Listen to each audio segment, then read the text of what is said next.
আসছে। তো আমাদের সেটআপে এখন সিস্টিক ফাইব্রোসিস ডায়াগনোসিস হচ্ছে। তো ডায়াগনোসিস করতে গিয়ে যেটা আমাদের ক্লিনিক্যালি আমাদের প্রিভিয়াস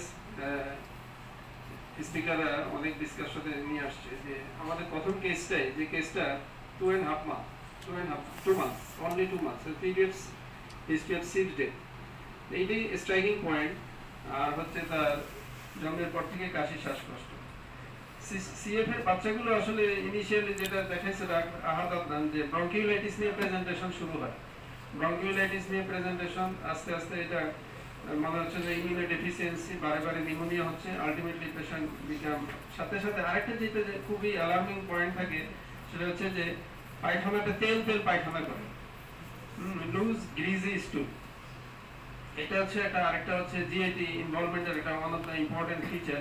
এটা থাকলে তখন আমরা স্টুল ফর ফ্যাট গ্লোবিউলস করি, সোয়েট ক্লোরাইড টেস্টটা করি।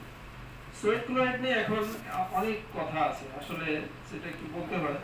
সোয়েট ক্লোরাইড আমাদের সেটআপে হচ্ছে, আর যেটা সবচেয়ে আইডিয়াল সেটা আমি আমার একটা পেপার আছে আমি দেখাবো। আইডিয়াল হচ্ছে যে গিবস এন্ড কুক মেথড, যেটা ওয়েস্টার্ন পার্সপেক্টিভে হয় ভেরি কস্টলি। আমাদের সেটআপে গিবস এন্ড কুক মেথডটা হয় না। তা আমরা যেটা ইন্ডিয়ান সাপোর্টে যেটা পাই, যে কি all Indian institute of medical সায়েন্সে ওরা টাইট্রেশন মেথডে করে, that is also very time consuming.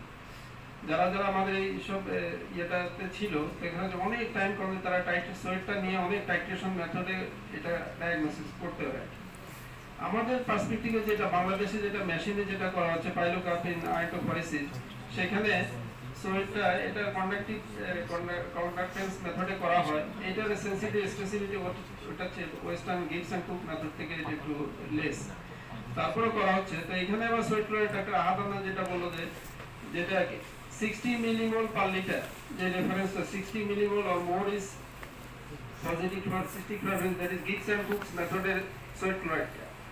আর যেটা টাইট্রেশন মেথডে এমসি করে সেখানেও মানে 60 millimole per liter।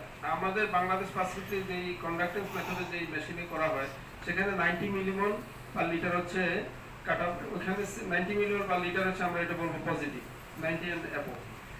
আমরা যেটা আমাদের সেটআপে ইন্ডিজিনাস মেথডে যেটা করি যে পলিথিন কভার করে তারপরে সোয়েটটা কালেক্ট করি, পেশেন্টকে হিট অ্যাপ্লাই করে, সেটা আমরা পরে আমাদের ইলেকট্রোড দিয়ে আমরা এটা আইডেন্টিফাই করি সোয়েট ক্লোরাইড, সেটা আমরা